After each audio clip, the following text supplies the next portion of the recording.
Come in. Welcome. I am E.G. Marshall. Welcome to the sound of suspense, to the fear you can hear.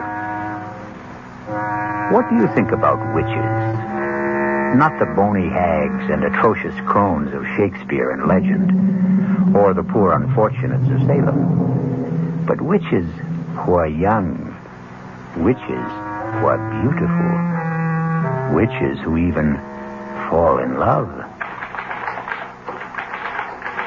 Excuse me? Who let you in here? Well, I hope I'm not disturbing you. I'm only trying to make a deadline. Well, if you're in the news business, I've got something for you. It better be good. I'm going to have to kill my wife. That won't be news till you do it. I know. I want you to know why. Okay. Why? Because she's a witch.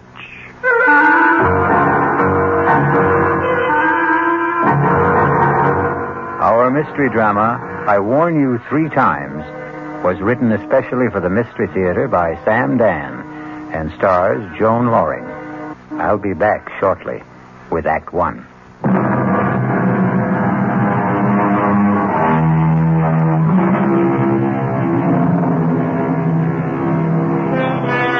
It's one of those miserable, stormy nights in the dead of winter. A thick, clinging, wet snow seems determined to smother the entire earth and everyone on it. You'd think that most people would choose the cheerful indoors, a warming fire, a relaxing drink, a comfortable bed. That's the problem with most people. You can't figure them. For instance, consider that line of cars crawling down Main Street, bumper to bumper, skidding, sliding. Where is everybody headed on a night like this? Have we become a race of lemmings? Do we follow some mysterious, unconscious drive? An interesting speculation, but we won't pursue it. We'd better consider the traffic, which has come to a complete standstill. A car seems to be stuck at the intersection. Let's go, sister. That light's green. Oh, officer. Well, what are you waiting for, lady? My husband. Your husband? The light was red, and he said he wanted to step out and clean off the rear window. Hey, mister. You finished back there? He just stepped out. It was a moment ago. Tom? Well, maybe he slipped in the snow. Tom, are you all right? Lady, there ain't nobody around the back. But he just went out. Yeah, to clean to clean the rear window. That's what you said. But what could have happened? Just sit there a minute, lady. Hey, lay off of that horn. I know you got one. What's wrong, officer? Did you see a guy get out of that car up? Did I see a guy get out of the car? Yeah. Did you? Huh? Are the police after someone in a skate Oh, car? come on, Buster. Just tell me. Did you see a guy cleaning off the rear window of that car up front? To tell you the truth, I wasn't paying any attention. I was listening to the radio. Now, there could have been somebody, but then again, I couldn't say there was. It's not that I'm not trying to get involved, officer. I'm a citizen. I know my duty, but... Yeah. Well, thank you. Officer, where is my husband? He was just there. Lady, he disappeared. How could he disappear? I don't know. I do know he ain't here. What am I going to do? Well, you can't keep blocking traffic, lady. You gotta move on. Where? Well, it beats me. But you must find him. Look, you got troubles with your husband, that's your problem. But when you hold up traffic, that's my problem. Will you feed her a little gas, please? Come on, let's go. But I can't. Lady, you gotta go somewhere. I can't go anywhere. I don't know how to drive.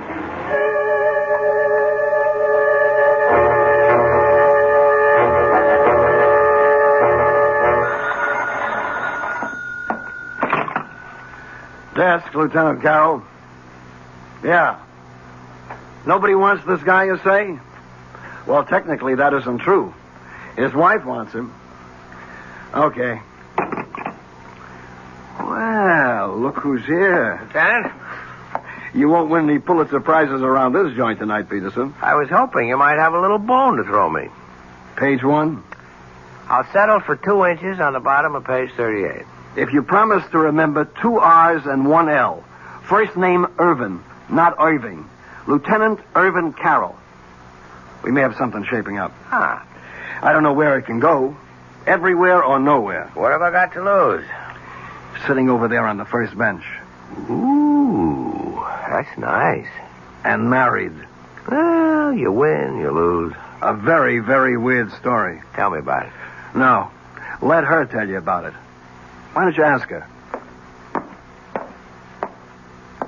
Excuse me. Oh. My name is Fred Peterson. I'm a reporter for the Union Messenger. Oh, no, I don't want to talk to a reporter. Why not? Because Because you're afraid? Why? Could you put Tom's picture in the paper? Well, that depends. Has Tom done anything? He's disappeared. Well, we'd need the how, the when, the where. The when? About an hour ago. Where? On Route 986 at Main Street. How? I don't know. You see, we were driving south. It was snowing hard, and he said, I can't see out the rear window. The light was red. He stepped outside to wipe it off. He didn't come back. Where did he go? I don't know. Well, where could he go? I don't know. In that snow. And there's nothing around there? Could you give me a why? I can't imagine. I don't know what to do. I sit here waiting. Look, my name is Hetty Parsons. Tom and I, we've been married 5 years. We don't have any problems. I mean, we're very happy. If you print his picture in the story, maybe someone will see it who can help us. Excuse me a minute. Well? Yeah, I think I'll run with it. I don't blame you. I was always partial to girls with honey-colored hair and baby blue eyes. Ah, so you noticed, too. Have you run a check on her husband, Tom Parsons? Well, he's not one of the known bad boys. No record at all. And what did she say he did? He's an accountant. He has his own business in the Barstow building. You looked him up in the phone book? Checks out. They were headed south, huh? That's what she says. If it was a trip, there should have been bags. There were. His and hers? His and hers. How does it look? What do you want from me? I don't solve crimes. I sit here behind the desk. Come on, Lieutenant. Now, this is one for you, Fred. How could a guy disappear just like that? And in that storm. There's no place to go. He could have had a car following in back of them. A friend was driving it, maybe? Well, he had to go somewhere. But why? Right now, we're treating it as missing persons. It's all we can do. He's not wanted for anything. He's a legitimate citizen, as far as we know. He hasn't even done anything to her. At worst, he left her in a car. He hasn't even deserted her. Yet. Who was driving? He was. She can't. Well, that's abandoning her, isn't it? No. At best, we'd have him for abandoning the car. Yeah, excuse me a minute. Listen, Mrs. Parsons. Yes? Why don't you go home? I've got my car outside. Oh, no. I want to be here in case they find Tom. They'll let you know if they find him. No, I don't want to be home alone tonight. I just want to stay here. But it may be hours. It may be even days. Don't say that. I'm sorry. I'm just so jumpy and so nervous. I can't believe what's happened to me. Well, if you're going to sit here, you should have some coffee and a sandwich. Oh, I couldn't think of food. I'll be right back.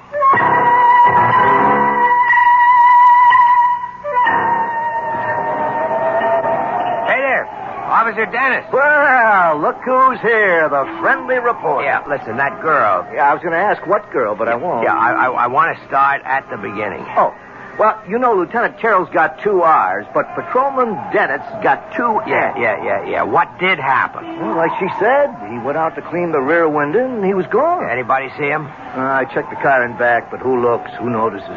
Where could he have gone to around here?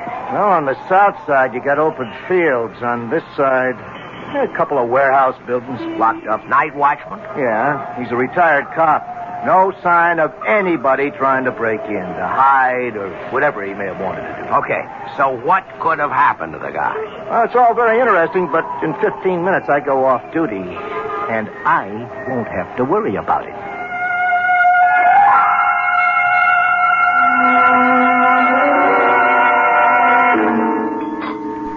Oh, thanks. I didn't think I could touch a thing, but I must have been starving.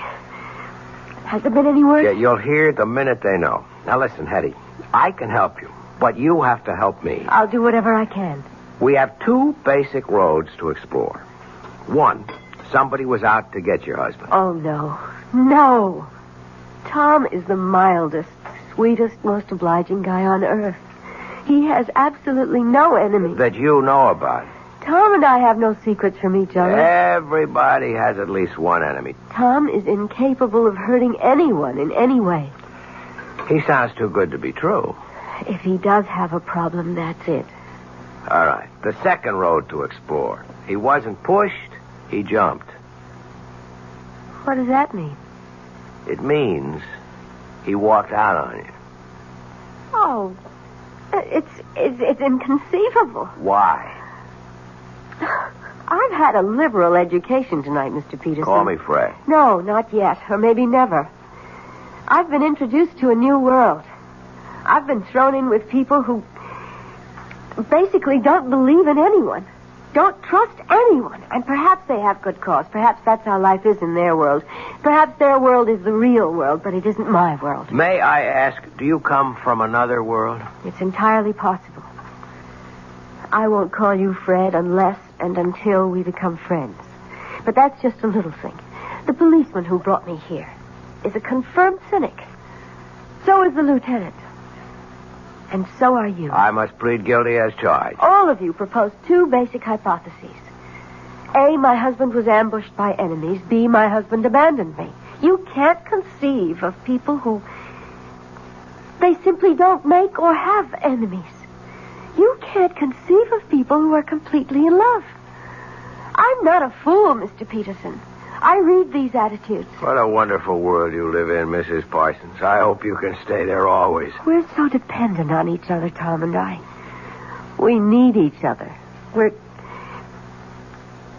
so complete together. But we still have the basic fact of his disappearance. Yes, but all you can see are two alternatives. There is a third, you know. Really? Perhaps he was taken ill suddenly and he just wandered off. Oh, maybe I should go back there. I've already been back there. There's no place he could have wandered off to. Tell me, does he have a history of any sort of illness, amnesia, anything like that? No, nothing like that. Well, then, where are we? Nowhere. Perhaps you are nowhere, Mr. Peterson. Okay, tell me where you are. I have faith. I believe Tom will be found, or he will find himself, and he will have an absolutely reasonable and rational explanation. I hope so. Hetty! Oh, Hetty! Tom! Oh, Tom, darling. Tom, what happened to you? I was so scared. Oh, darling, you're all right? Hetty, are you all right? Yes. I don't understand. I happened to tune in the news, and there it was. Tom Parsons, accountant, with offices in the Barstow building, had disappeared under mysterious circumstances. Tom, I was so worried. Mr. Parsons was driving with his wife. He stepped out of the car to clean off the rear window, and... Hetty, what did you tell them? I wasn't in the car with you. I was at home. Well, here we have the story of two people who love each other deeply, who trust each other completely. It sounds like the Garden of Eden. But we all know what happened back there in the traffic and the snow. We shall return shortly with Act Two.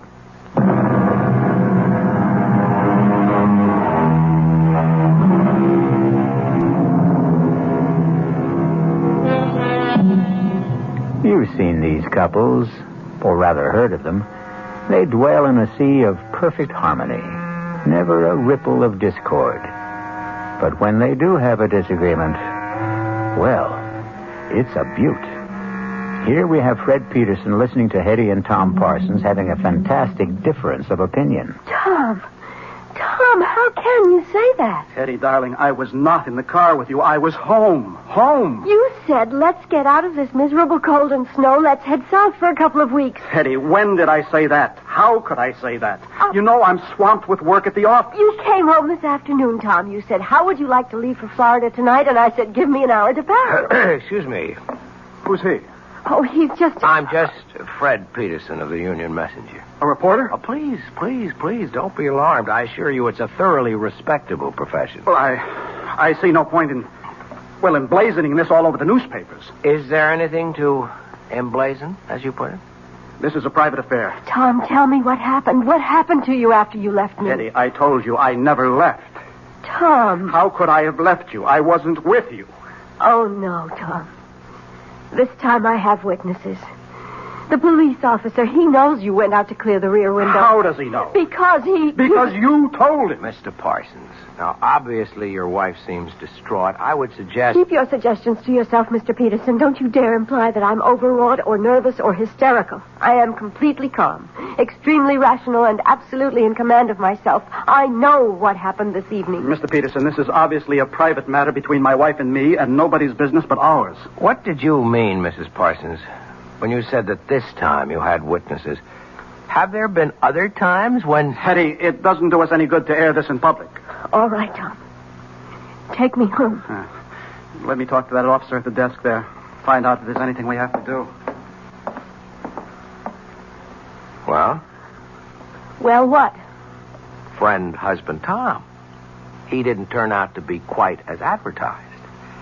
And what is that supposed to mean? He isn't quite the sweetest, mildest, most obliging guy on earth, is he?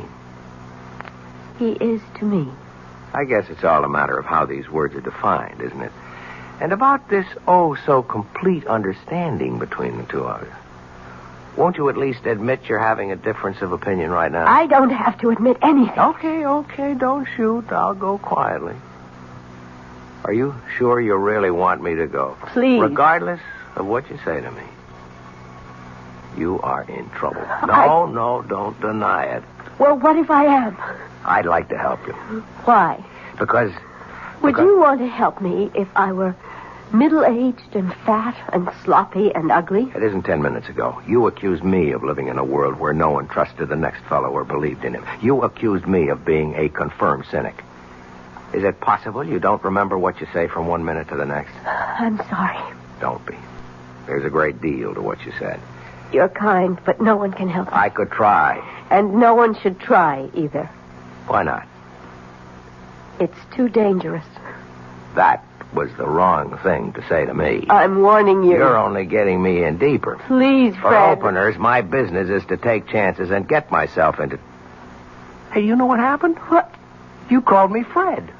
Oh, I'm sorry. I shouldn't have. But you did. And that means we're friends. Look, I only You're want... the one who set up the ground rules for this thing. First names are for friends only. Please, forget what happened here tonight. I warn you. You've already warned me twice. It won't work. I can only warn you 3 times. Do you mean you keep score? Please don't joke, Fred. You keep saying the wrong word, or I should say the wrong name. The wrong name is Fred. You can't call me Fred and expect me to forget everything. I warn you. I warn you for the 3rd time. Forget all about tonight for your own sake, for your own safety. And after saying all that, you still expect me to forget about it. Tell my husband I'll wait for him outside in the car. Wait a minute, Hetty. I warned you, Fred. I warned you 3 times. Now, goodbye. Where's my wife? She said she'd meet you in the car. Mr. Peterson, if I were you, I'd forget everything that happened tonight. Is that a threat? No. A warning. That's all I've been getting around here, warnings. Well, for your own good, take them seriously. And if I don't? You'll regret it for the rest of your life, which may not be a long one. You still insist that you're not threatening me? I'm only trying to help you. Really? And why should you do that? Why? I don't know why. Maybe it's because the last guy tried to help me. What last guy? I didn't listen to him. The last guy? What do you mean? Nothing. Forget it. You know, with you and your wife, it seems, everything turns out to be nothing and forget. I don't think it matters now. I have an idea. It's already too late for you. I'm sorry. Good night, Mr. Peterson. Hey, Fred. Fred. Yeah, Lieutenant, I'm coming. Well? Well, what? There's nothing there for us boys in blue. What's in it for the 4th Estate? Looks like he's trying to drive her nuts. It could also be the other way around. I don't think so. Because of that honey-colored blonde hair? Lieutenant, you always know where the exposed nerve is. Just stop and figure it. Couldn't this also be her way of trying to drive him nuts? As a reporter, I would have to say yes. But, as a man? I don't know. Well, you got a problem, Fred. How are you going to tackle it? As a reporter? Or as a man?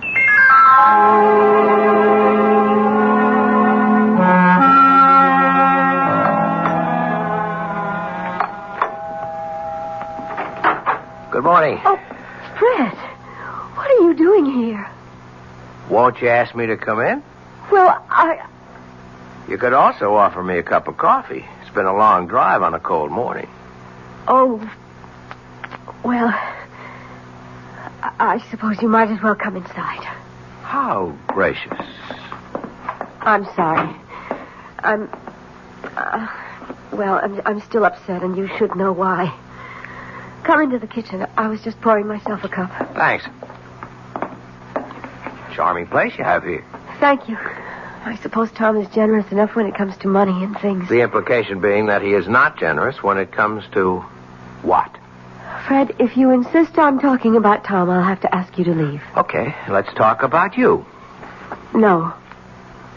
We can't talk about me either. What can we talk about?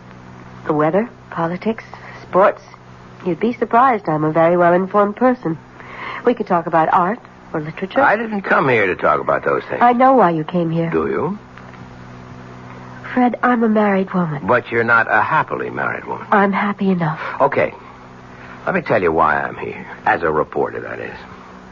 It doesn't happen very often that you get a chance to be in on a story before it's a story. You follow me? No. Last night, all I could have gotten out of it might have been a squib on the back page, or maybe nothing.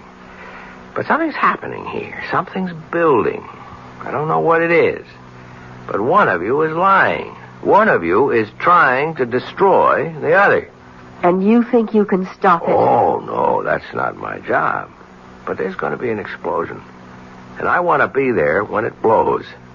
Because then I'll have a story. And that's all this is. That's all I am to you. A story. I was talking as a reporter. But as a man... Yes? As a man, I'd like to help you, Hetty. Even if it meant losing your story? Yes. I'd like to believe that. Why can't you? I tried to warn you, Fred. Look, we had all that last night. I can't warn you anymore, but remember, I did warn you. Yeah, sure. Don't brush it aside, Fred. Hetty, on the general subject of warnings, I've had a few in my day. From gangsters, from politicians. I mean from people who had clout. But I did warn you. Look, if you want me to, I'll sign a receipt. Let the record show that you warned me. You were right. He is trying to destroy me. Ah, finally. Why? I don't know. Okay, let's go through the standards. Is he after your money? I don't have any. Another woman? I don't think so. Is he tired of you? I don't know. Well, none of this is very helpful. I'm sorry. What was this business you were giving me back in the station house about your perfect marriage, about your perfect husband? Because he is. It's just... Well, now and then he imagines things like last night. What's now and then? Oh, every few months. One time he stranded me up in Maine. Another time we were supposed to go to Europe. He told me he would be delayed and to get on the plane he would make the next one. And there I was, all by myself in Paris. He denied everything. Has he seen a doctor? Yes. And? It hasn't done any good. Is he overworked? Oh, yes. Well, maybe he needs a long vacation. I'm sure of it. It all sounds pretty simple to me, except for one little item. Why have you insisted on warning me? Because it was the right thing to do. I don't understand. First, you imply that everything is so simple. Then, when I start to believe it, you drop a little suggestion that throws me off balance. I can't seem to get anything definite out of you. Oh, but you did. What was that? A warning.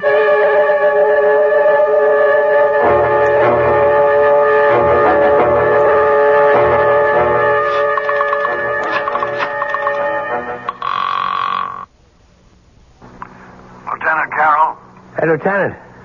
Yeah, how goes the Parson case? How did you know I was going to ask you about the That part? honey blonde hair. Does it really show that much? Pal, you are hooked. You know something? That's true. And she may even be playing me like a fish. So what can I do for you? Well, no crime has been committed yet, but you can bet there's one on the way. Well, till then, we're handcuffed around here. Sure, but you got all the facts.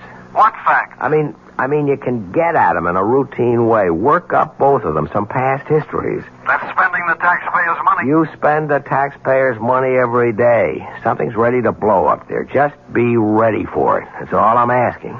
Actually, Fred, if you want the truth, we've already started. And? Keep in touch. Yeah? They said you're in this office. Well, look who's here. Tom the Piper's son. Come on in, sit down. Mr. Peterson, I've decided to tell you everything. Because I know you're in love with my wife. Oh, wait a minute. Now, there are all kinds of meaningless expressions. Wait a minute, see here, hold on, or a few. Let's dispense with them. You can't accuse me. I don't accuse you. I state a fact. Well, let's be fair. I only met your wife last night. I admit she's attractive. I don't even know her. That's what I told him. That's what you told who? The last guy. The last guy she was married to. I wish I knew how to start this. Well, start at the beginning. Okay. I'm an accountant. You're a reporter. Both of us are men of the world. I mean this world. You live on facts. I live on figures. So how can I tell you? How can I expect you to believe me when I say that Hetty isn't a human being at all?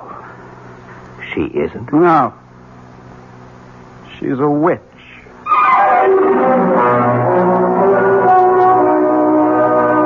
A witch? Yes, that's what he said. A witch. But how can it be? Wasn't all that witch business over and done with more than 200 years ago? Well, that's what we intend to find out shortly when I return with Act 3.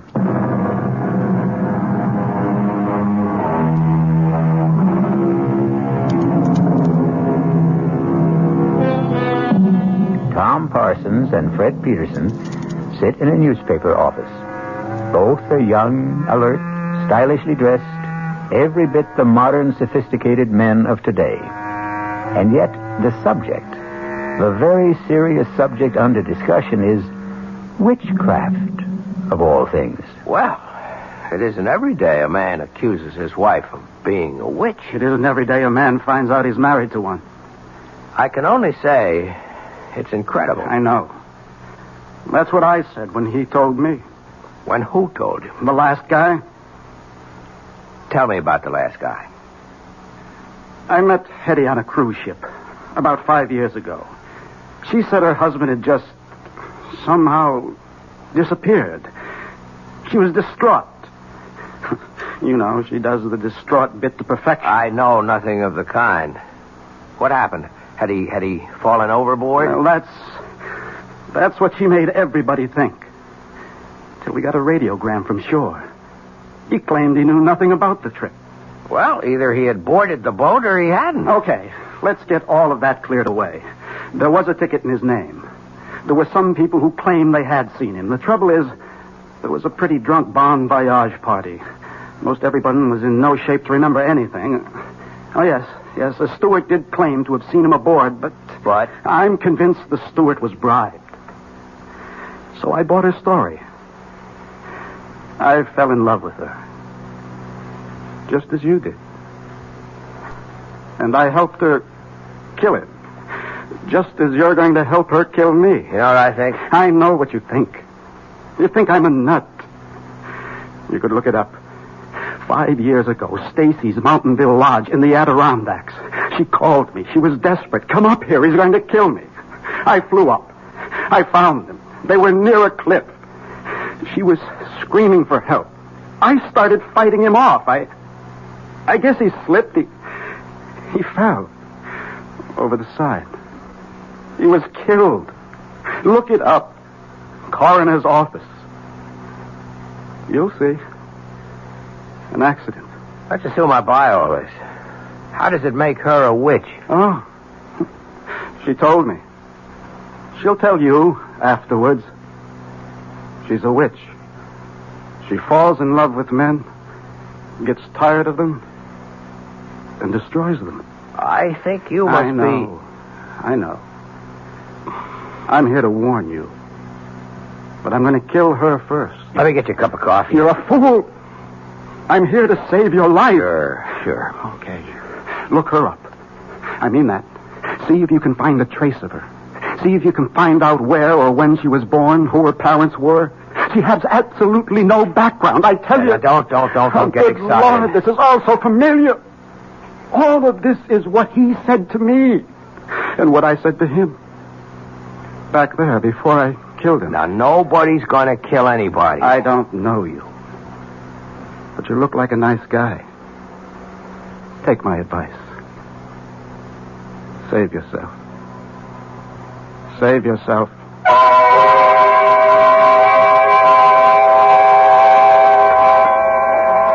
I'm not sure I should be here with you tonight, Fred. Well, you wouldn't let me visit you at home. Oh, it just wouldn't look right. Yeah, but it's all on the level. I'm a newspaper man. It's business. I'm doing a story. I had a very proper upbringing.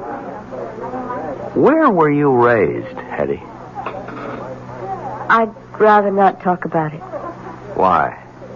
Well, I told you it was proper, but it wasn't happy. I shouldn't say this, but there were times when I thought my parents were ogres. Fred, is something wrong? No. Gee, I just hope I didn't spill anything on you. No. I didn't have a happy childhood. I don't like to discuss it. Here's something we should discuss. I spoke with Tom this morning. I think I know what he told you. So far out, I even hesitate to mention it, but obviously he believes it. I insisted that he see a psychiatrist. In fact, we both went. And it's the doctor's opinion that Tom is riddled with guilt. You see, he thinks he murdered Larry. Larry? My first husband. But Larry was a brute. I was very young, and we're really too young to know anything about people. Larry was a drunk. I didn't know that either. And when he had a few, he would abuse me. Well, I shouldn't have done it, but I was terrified. I called Tom, and he came up and got into a fight with Larry, and, well, there was that accident. But why should he get that far-out notion about you? According to the doctor, it had to be something... Well, something he could live with, something that could justify what he did, and he really has a vivid imagination. Strikes me as a very sober-minded person, aside He was from... a lit major at college. He became an accountant because he had to make a living. I don't know what I'm going to do about him, Fred. I've had so much trouble in my life, and he's really a wonderful guy, and I love him. Why does he want to destroy us? Why should he have a guilty conscience about Larry? Whatever happened was in self-defense. Well, look, everything will turn out all right. Oh, you're only saying that because you have to say something. No, I believe it. Hello? Tom? Yes, it's Tom. But you said you were working late. Well, I am. I just took a break for dinner. Join you? Please. Fred, you obviously didn't hear a word I said this morning, did you? I heard every word. Heard them all and listened to none? Tom, you're not well, and I think we... Oh, I know what you think. You think we should go away for a rest and all that. Forget it. I know what I have to do, and I'm going to do it. Poor Fred. I feel sorry for you. You're in love with her. To keep the record straight, I'm a reporter. There's a story here. I aim to get it. Sure.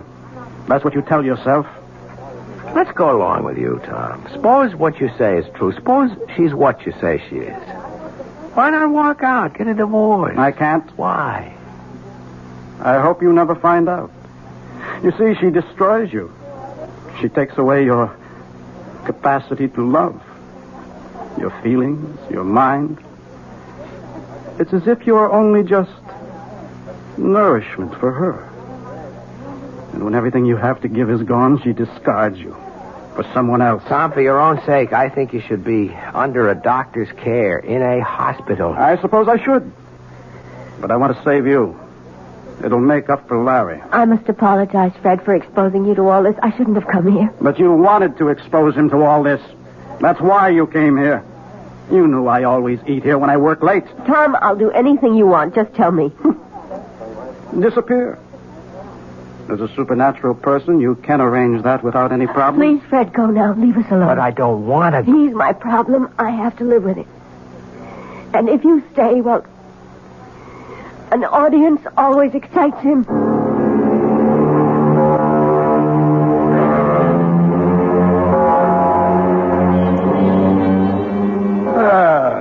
look who finally showed up. What happened to that Nobel Prize for journalism you were working on? Lieutenant, there is no Nobel Prize for journalism. Oh, well, what happened anyhow? I got off it all. Couldn't make heads or tails. Well, we're still on it. As a matter of fact, information keeps pouring in all the time. On her? On him. Funny duck. He was always interested in spirits, that kind of thing. He wrote his master's thesis on something called demonology. Well, there's nothing there for me. As a man or a reporter? Both.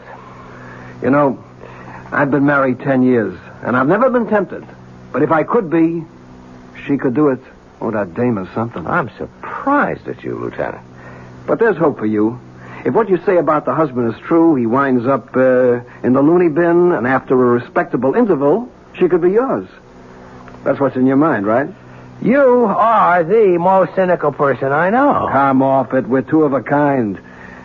I'd even wait for her myself. Lieutenant Carroll. Is Fred Peterson there, please? Hold on, I'll see. It's the girl you love. Cut it out. Okay, the girl we love. You hear? Yeah, I guess I'm here. Take it. Hello? Fred, I'm scared. What's the matter, Hetty? Don't ask any questions. Just come to my place. Quickly.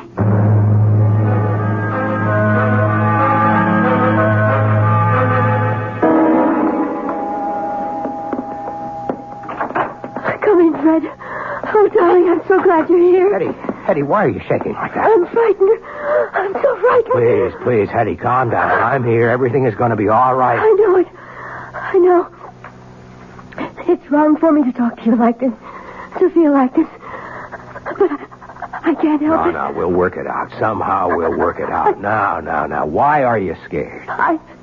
He asked me to take his suit to the cleaners this morning, and I found this in his pocket. It's a receipt. Read it. From Carrington's, one double-action Danforth Wilson revolver, caliber 32. He bought a gun. Don't you see? He bought a gun. All right. Why would he buy a gun if he didn't want to kill me? Well, I think we have enough to interest the police now. Are you sure about that? Tom? Well, answer the question, Fred. What do you expect from the police? I have a permit for this gun. I have every right to own it. Look, Tom, I get very nervous when people point guns at me. Maybe it's unreasonable, but you mind putting that thing away? Well, I will. After I use it. No, Tom. Don't be a fool. You're not a killer. I always thought that. Till just now. Tom, listen. Let's say you're right, that she is a witch, okay? Don't you see? You couldn't kill her anyhow. You'd empty the gun at her. It wouldn't mean a thing. Fine. Why don't we find out? I won't let you. Get away from me, Fred. No. Come on, step aside. Behind me, Hetty, behind me. Fred, give me that gun. If you move, I'll kill you. Gun! Just lower it. Drop it. I'm going to kill her. No, drop it.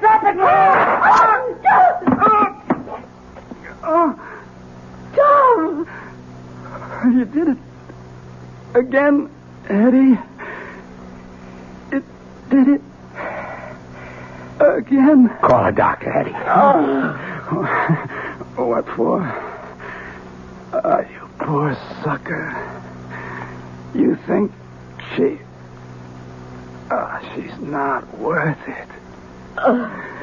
You think she's paradise? She is. She is. But it doesn't last. It doesn't last. And then she'll kill you. She'll kill you, too. Tom. He's dead.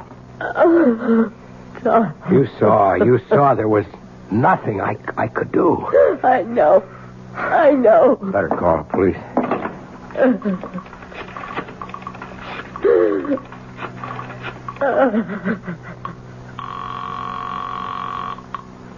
Lieutenant Carroll. Lieutenant, it's Fred. Hey, Fred, I got news for you. What I mean is I have absolutely no news for you. Lieutenant, listen to me. You know, we drew a complete blank on that dame. We traced her back to St. Louis City Hall, where she married a guy named Larry Bellows. She gave her home address as Charterville, Illinois. But there's no such place. Listen, Lieutenant. It's as if this dame just materialized out of thin air. No background at all. Wait a minute. Hetty. Who are you? Hello? Oh, Fred. Fred, why did you call? Who are you, Hetty? Fred, what's on your mind? Hetty. I warned you 3 times, Fred. I warned you 3 times.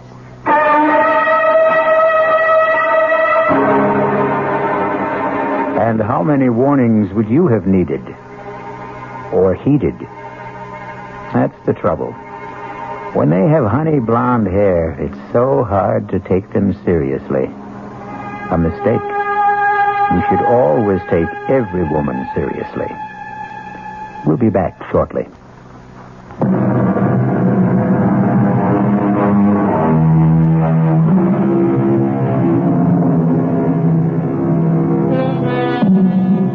Are there really witches?